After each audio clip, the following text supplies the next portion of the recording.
Hey folks, welcome back to Mega Man Legends 2. So, we've gotten the second key now, so of course there's only one thing we can possibly do. Take it over to Von Blucher here and have him tell us what to do next and what pirates are going to be trying to make our lives miserable. That's what he does, and he does it well. Yep, we got the second key. Yeah, guy's kinda crazy, but anyway. If you think about it, they're all kind of crazy, so I guess it makes sense they were friends. Yeah, you plan your, trip to a coffee shop, whatever, when you're not talking to me, and we go to Salcata Island. Huh. Gold statue in the center of the city, nice. Let's see, oh! Hey, it's the bonds. That's not a bad thing, I like the bonds. The bonds are fun.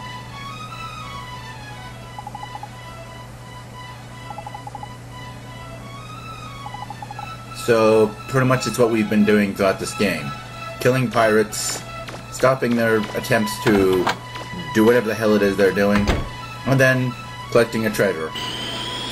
Well, it's not a particularly, varied lifestyle, but hey, it works for me. It involves shooting stuff. And, well, you really can't get enough of that, in my opinion. Oh crap, I forgot to grab a picnic lunch. We're gonna need it for the next section.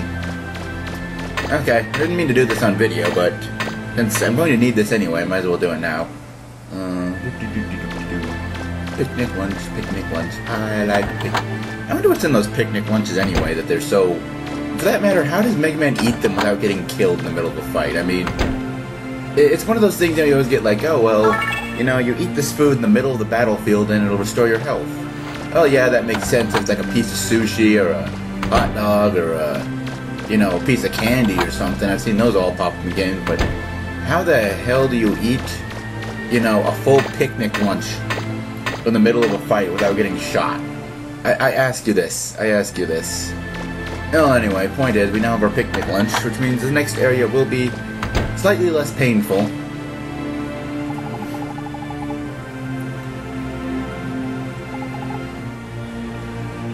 What the hell do I need suntan lotion for? I'm in robotic armor, damn it. Anyway, first of all, we gotta build some stuff. None of them are particularly useful for what we're about to do.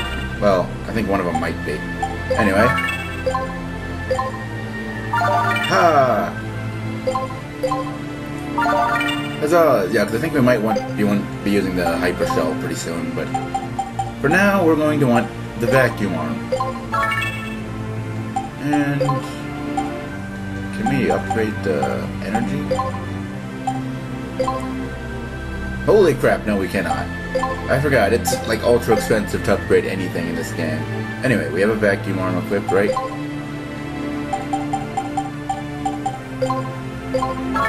Okie dokie. We've got the vacuum arm equipped. We've got all that stuff going. We've got all the stuff made. Now, let's get out of here and go out to Salcata. As soon as we stop running into the sulfur bottom. Anyway, to Salcata Island on the Oasis. Oh, son of a bitch. That's right, heatwave ripple effect. It's going to kill my frame rate again. Damn it! On the bright side, that didn't seem to turn out too bad with the Underwater Ruins videos, so I guess we're okay. We've gotten reports that Kimotoma's city's been taken over by the bombs. Son of a bitch! We must stop them! I had to land out here. The city's in the desert to the north. Before we can get to the ruins, we've got to help the people in the city. Yeah, I guess we could go and help the people in the city.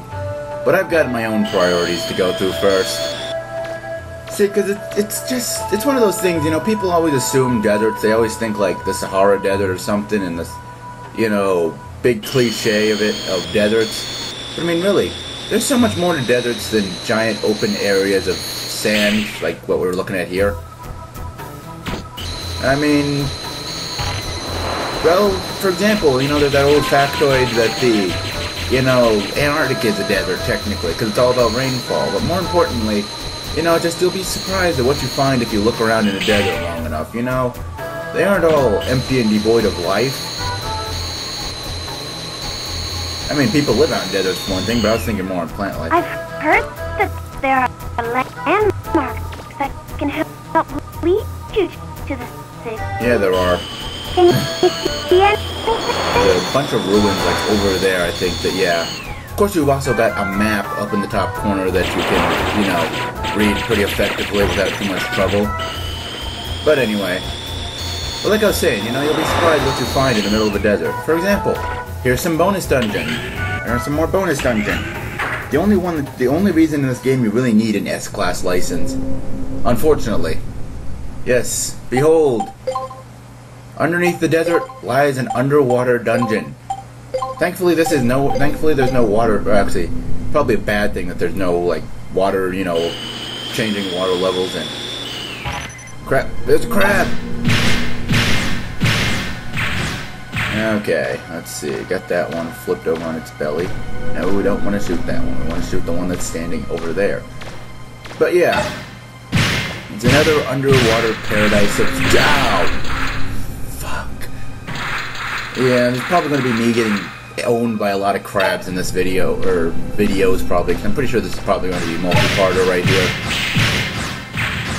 But anyway. But hey, me getting owned by crabs, there could be worse things in the world, right?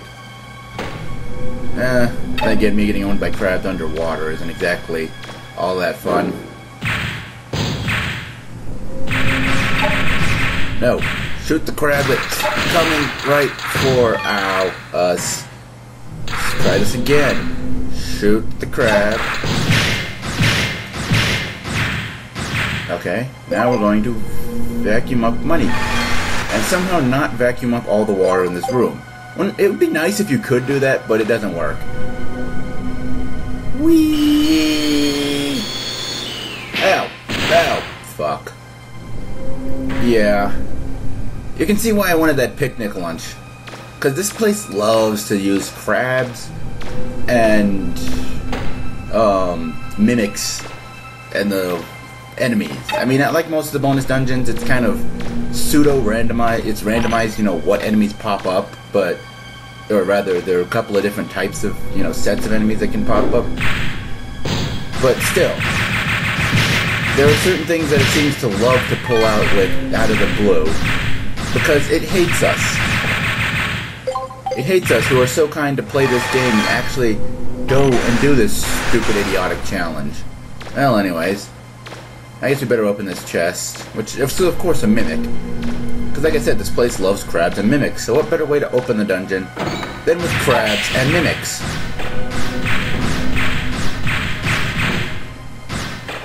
Now, unfortunately, mimics are a pain to fight underwater. Because whereas normally you could like do like I'm doing here and it wouldn't, you know, cause you any kind of inconvenience because you move so slow while you're jumping in this place, it's really just a giant pain in the ass to fight those things. On the bright side, they're also still fairly easy to kill with just buster fire, so it's not too bad. Still a pain in the ass, just not as much of one as it could be. Anyway, continuing on our way through this underwater fun city, we have an empty hallway. Wow, that was fucking epic. It's an empty hallway. Let's walk through the water, through the flooded empty hallway. Okay. Okay, this is... Oh, crap. Giant shark weaver bots. Oh, yeah. Ow! Son of a bitch had to turn around, didn't he? Oh, well. Ah! Okay, now where'd that other one go? These guys are kind of fun and interesting to fight with. Because you can actually jump on their backs if, you're skilled enough. I apparently am not. Okay, that works. I was going to try and jump on his back, but him being dead also works quite well for my plans. Okay, now let's see. If I remember correctly, we just skate to the other side of this room and... Oh yeah, there's a hole in the wall. That's what this one is. hole in the wall with, I believe, money inside. Yeah, 25,000 Zeti. Thankfully, this place, although it is underwater and filled with pain and death, does give you some good stuff, so I really can't complain too much. Whee!